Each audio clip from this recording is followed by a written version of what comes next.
The courtroom was silent, except for the hum of fluorescent lights. Jerome Carter's hands wouldn't stop shaking. He gripped the edge of the table, knuckles pale. His one good shirt felt too tight around the collar. Fear does that to a man with everything to lose. The judge's door opened, black robes, measured steps. Jerome looked up. His heart stopped. It was her. 12 hours earlier, she'd been stranded on the highway. Now she was about to decide his future, and Jerome had no idea how much that moment would matter. No one else in the courtroom noticed what had just happened. To them, it was another routine morning, another case, another man standing where hundreds had stood before him. But for Jerome, the room tilted. The woman took her seat behind the bench with practiced calm, her face unreadable, professional.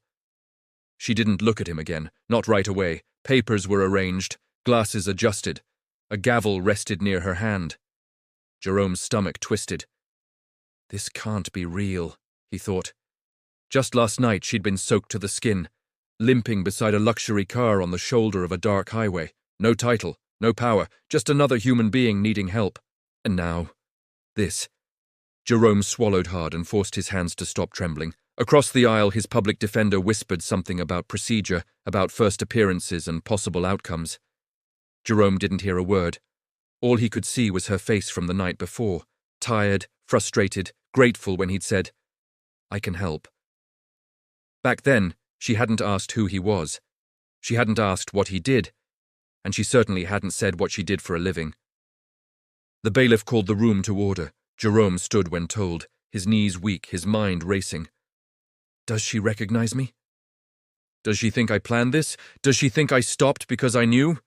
He hadn't. He would swear it on his life. The judge finally lifted her eyes. For just a fraction of a second, their gazes locked. Something passed between them. Recognition. And then, nothing. Her expression settled back into stone. "Be seated," she said calmly. Jerome sat, heart pounding so loud he was sure everyone could hear it. He had no idea that the choice he made on a rainy highway, when no one was watching, was about to be weighed against the worst mistake of his life. Jerome thought the night was over when he drove home soaked and exhausted. He was wrong, because what happened on that highway was about to change everything, and the judge hadn't said a word yet. Jerome Carter wasn't always a man standing in a courtroom. Most mornings, his day started before the sun even thought about rising. The alarm went off at 5:30, but Jerome was usually awake by then, staring at the ceiling, doing math in his head that never quite worked out. Rent, groceries, bus fare, school supplies, and Amara. That was always the final number that mattered. He moved quietly through their small apartment, careful not to wake his daughter. The place wasn't much, peeling paint near the windows, a cracked strip of linoleum by the sink, but it was clean. The refrigerator hummed louder than it should. The walls were covered with Amara's drawings, stick-figure families, purple elephants, crooked rainbows that made Jerome smile every time he passed them. He made oatmeal the way she liked it, with cinnamon and just a little sugar when he could afford it. "Morning, superstar," he whispered toward her room. A sleepy groan answered back. By 7:20, they were walking to the bus stop.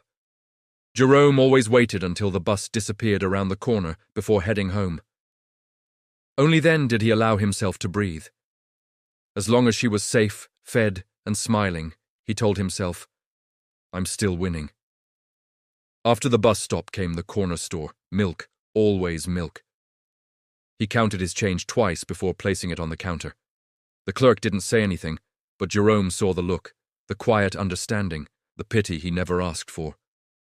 When he checked his bank balance outside, his chest tightened.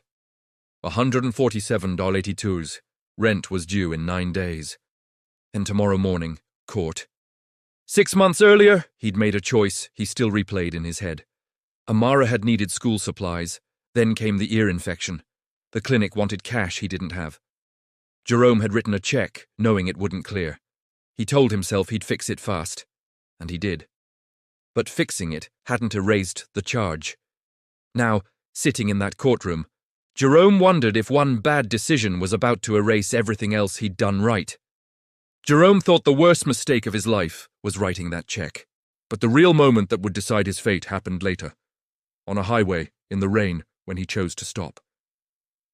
The rain that night came down hard and unforgiving, the kind that made headlights blur and people drive faster just to get home. Jerome was exhausted. He'd finished a late handyman job nearly 40 miles out of town, 3 hours of work, $80 cash folded carefully into his wallet. Not much, but enough to matter. The clock on his dashboard read 11:47 p.m. Court was in less than 10 hours. He should have been home already. That's when he saw the hazard lights. They blinked weakly through the downpour, orange flashes barely visible on the shoulder of the highway. A black sedan sat crooked near the guardrail, hood up, steam rising like a warning. Jerome's first instinct was to keep driving. Not tonight, he told himself. Not now. He was tired, soaked, running on nerves and caffeine. Tomorrow could change everything. Then he saw her. She stood beside the car with no umbrella, business clothes clinging to her frame, one hand gripping the door for balance. She tried her phone, frowned and slipped it into her pocket. Alone. Jerome's foot eased off the gas before his mind caught up. He pulled over 20 feet ahead and sat there, hands on the wheel, rain pounding the roof. He could still leave. No one would know. But he remembered nights when he'd needed help, and no one stopped. He grabbed his jacket and stepped into the storm. "Ma'am," he called out, "you okay?" She turned, surprise flashing across her face before relief softened it. Her voice shook when she answered, "My tire's gone, and I hurt my ankle trying to fix it." Jerome knelt to inspect the damage. The tire wasn't just flat, it was shredded. The spare in the trunk was useless. The rain soaked through his jeans as he worked. "I can't fix it the right way," he said honestly. "But I can get you somewhere safe." She studied him for a moment, then nodded. Jerome didn't know her name, didn't know her job, didn't know that by stopping he was stepping straight into his own future. Jerome thought he was just helping a stranger get off the road. He didn't know that by the time the rain stopped, the law and his life would be standing right in front of him. Jerome worked with the calm focus of a man who had learned to solve problems with whatever he had on hand. From the bed of his old truck, he pulled out a battered toolbox. Inside, everything had a place. Wrenches lined by size, a small air compressor, jumper cables coiled just right. Preparation wasn't about money, it was about respect for the little you owned. "The spare's flat," Jerome said, wiping rain from his face. "But I might be able to patch it long enough to get you to a gas station a few miles up." The woman hugged her arms against the cold. "I just need to get somewhere safe," she said quietly. Jerome nodded. "That's the goal." He crouched in the rain, hands numbing as he worked the plug into the tire. The compressor whined, fighting the storm. Rain soaked through his jacket, ran down his neck, but he didn't rush. She held her phone up to give him light, even though the battery warning flashed red. "You do this a lot?" she asked. "When I can," Jerome replied. "Nobody should be stranded out here." There was a pause. "I have an important morning tomorrow," she said, tension creeping into her voice. "Missing it isn't an option." Jerome looked up at her. He understood that tone, the sound of everything depending on showing up. "We'll get you there," he said simply. The tire held, barely, but enough. When he mounted it, his knuckles scraped the bent rim. Blood mixed with rainwater and disappeared into the pavement. She noticed. "You're bleeding." "I'll live," Jerome said, tightening the last lug nut. When the engine refused to start, she closed her eyes. "Battery," Jerome said. "Give me 2 minutes." He pulled his truck around, jumped the car and stepped back as the engine roared to life. She stared at him like he'd just performed a miracle. Jerome just nodded. "Stay under 40. I'll follow you." She hesitated. "You don't have to." "I know," he said, "but I am." Jerome could have driven away right then. But instead, he chose to follow her into the storm, never imagining how closely their paths were about to cross again. They drove like that for miles. Her car ahead, his old truck behind, rain streaking the windshield as Jerome watched the patched tire with hawk-like focus. Every mile felt borrowed. Halfway to the gas station, he saw it, the tire sagging again. Jerome flashed his headlights. They pulled beneath an overpass, the concrete offering thin shelter from the rain. Without a word, Jerome grabbed his tools and went back to work. "You don't have to keep doing this," she said, guilt in her voice. "Yes, I do," Jerome replied. I said I'd get you there. As he worked, faster now, she asked the question that had been sitting between them all night. Why? Jerome didn't answer right away. Then he said, Someone helped me once when my life was falling apart. Didn't ask for anything, just showed up. She nodded slowly, absorbing that. The tire held again. This time it lasted. Bright lights appeared ahead, the gas station glowing like a promise. Jerome followed her into the lot and watched as she parked safely near the entrance. Only then did he allow himself to breathe. She stepped out, limping slightly, and approached his truck. Please, she said, holding out cash. Let me pay you. Jerome shook his head. I can't. Why not? Because then it becomes something else, he said. And this wasn't that. She studied him, then reached into her briefcase and handed him a business card. In case you ever need anything. Jerome glanced at it in the dim light, nodded politely, and slipped it into his pocket without really reading it. They shook hands. Thank you, she said. You saved me tonight. Jerome smiled tiredly. Just get where you're going safe. He drove home soaked, exhausted, and unaware that she was already memorizing his name and writing it down. Jerome thought the story ended at that gas station. He had no idea the woman he helped was already looking him up, and that by morning she'd be sitting behind a judge's bench. Jerome barely slept that night. By the time he reached his apartment, the rain had slowed to a drizzle, but his body ached like he'd been in a fight. He checked on Amara first, always first. She was curled on her side, hugging her stuffed elephant, breathing softly. He kissed her forehead and whispered a promise he wasn't sure he could keep. I'll be home soon. In the bathroom, he cleaned the cuts on his knuckles and wrapped them carefully. The mirror showed a tired man with worry etched deep around his eyes. 34 years old and already feeling twice that, he set 3 alarms. Morning came too fast. Jerome made breakfast, walked Amara to the bus stop, and waved until the yellow bus disappeared down the street. Only then did the fear return. Courtroom 4B, 9 a.m. The courthouse smelled like old paper and disinfectant. Jerome sat on a hard bench beside his public defender, hands clasped, mind spinning through worst-case scenarios. Jail time, even a short sentence, could change everything. Missed work, lost income, and worse, his daughter. When the bailiff finally called his case, Jerome stood, legs stiff, heart racing. Then the judge entered. Black robes, measured steps, and Jerome felt the floor drop away. It's her, the woman from the highway, the one who'd stood in the rain, the one who'd thanked him like he'd done something extraordinary. Now she sat above him, gavel in reach, face carefully neutral. Jerome's thoughts spiraled. She'll think I knew. She'll think I planned it. She'll think I was trying to get sympathy. He wanted to speak, to explain, to swear he had no idea. But the room had rules and his turn hadn't come yet. The judge adjusted her glasses and opened the file. State versus Jerome Carter, she said calmly. Jerome swallowed. This was real, and the woman who'd seen him at his kindest was now about to see him at his worst. Jerome thought helping her might hurt him now, but what he didn't know was that the judge was already carrying a secret of her own. Before the prosecutor could begin, the judge raised her hand. There is something that must be addressed on the record, she said. The courtroom stilled. Jerome's chest tightened. This was it. This was where everything fell apart.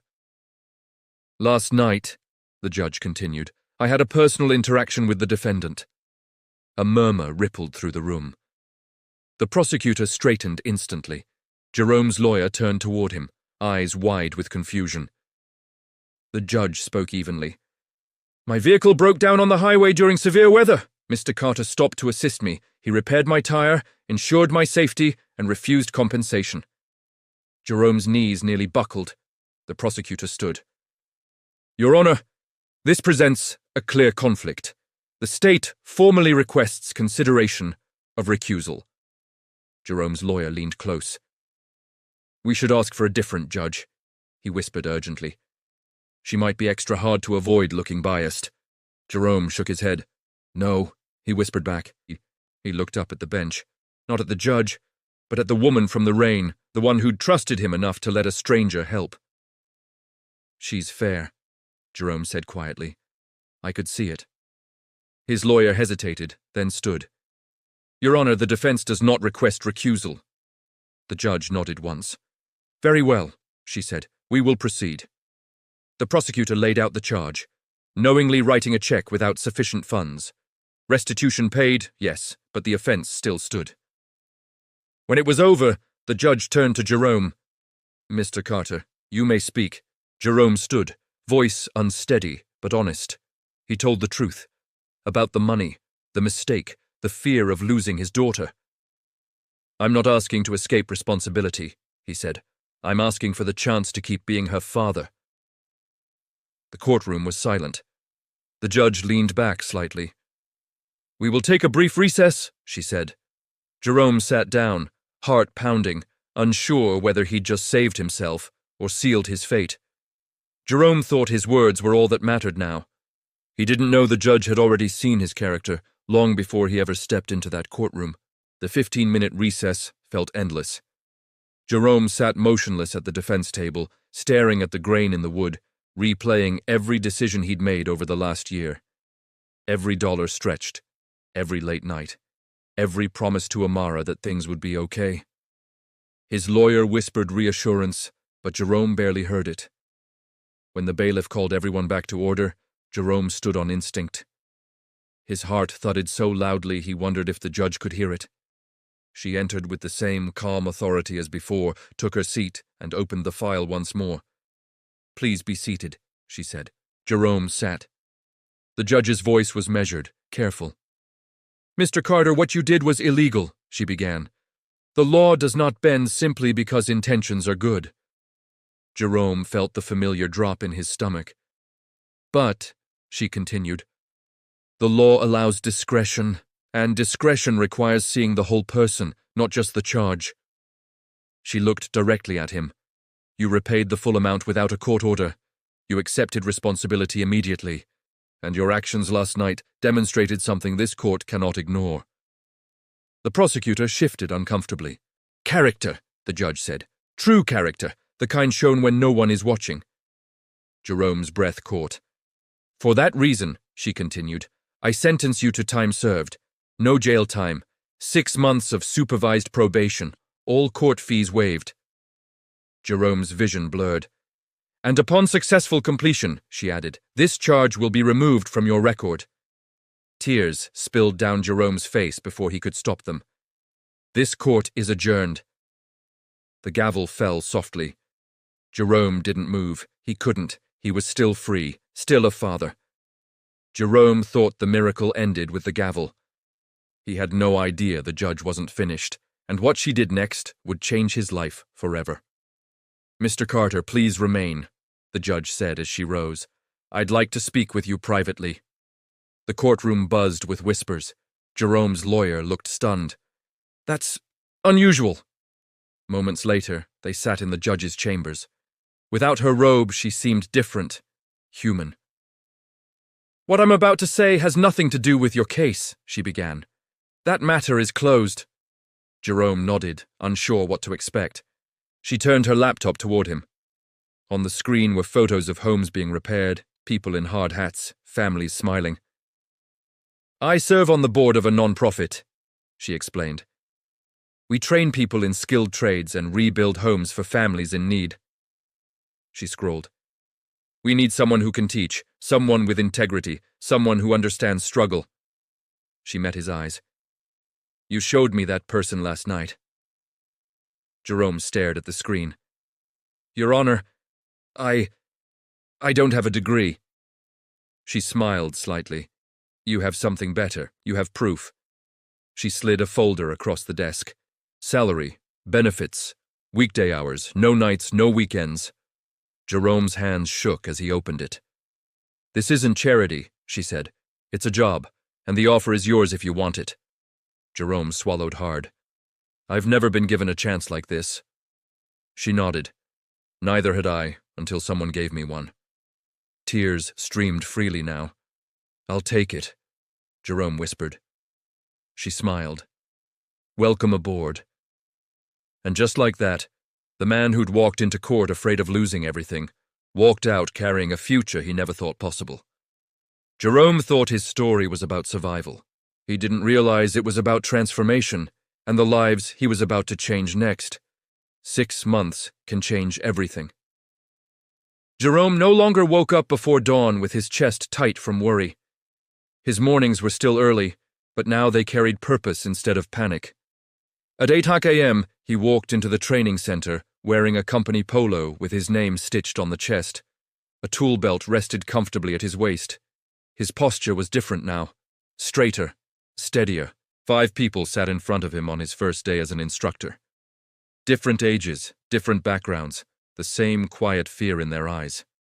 I'm not here because I had it all figured out, Jerome told them. I'm here because someone gave me a chance, and I didn't waste it. He taught them how to measure twice and cut once, how to fix mistakes without quitting, how to take pride in work that most people overlook. Outside, crews rebuilt homes for families who'd been living with leaking roofs and broken stairs. Jerome watched kids run across newly repaired porches like they were brand new playgrounds. At home, Amara had changed too. No more rushed mornings. No more whispered arguments with worry. She spent afternoons in a safe after-school program, doing homework at a sturdy desk instead of the kitchen table. One evening, she looked up at Jerome and said, "You smile more now." He laughed softly. "I think you're right." Jerome didn't tell her everything. Some things kids don't need to carry, but he told her this. When someone needs help, and you can help, you do. She nodded, serious as ever. "I will," she promised. Jerome thought the story ended with a second chance, but the real impact was just beginning, on a familiar stretch of highway. Almost 1 year to the day after that stormy night, Jerome found himself driving the same highway. This time, the sky was clear. Amara sat beside him, humming softly, her small tool belt resting in her lap, his birthday gift to her. Ahead, hazard lights blinked on the shoulder. She pointed. "Dad, someone needs help." Jerome smiled and slowed the truck. "Looks like it." They pulled over. A young couple stood beside an overheated car, panic written across their faces. "We're on our way to a job interview," the man said. "We can't miss it." Jerome popped the hood, explained the problem, and showed them how to get back on the road safely. When they reached for their wallets, Jerome shook his head. "Just do the same for someone else someday." As they drove away, Amara grinned. "That's what makes us rich, right?" Jerome nodded. "Exactly." In his rearview mirror, he saw another car slow down to help someone else. The cycle continued, not because of luck, not because of money, but because one person chose to stop. Jerome Carter's life didn't change because he met a judge. It changed because he showed kindness when no one was watching, and sometimes that's all it takes. If this story moved you, share it with someone who still believes kindness matters. Like this video if you believe one good choice can change your life. And comment below. Tell us about a moment when someone helped you when you needed it most. Because stories like this remind us, second chances are real, and sometimes you are the miracle someone else is waiting for. If one small act of kindness can change a man's life, wait until you see what happens when a young waitress walks an old man home in the rain. Click the next story, because some miracles don't look like miracles at first.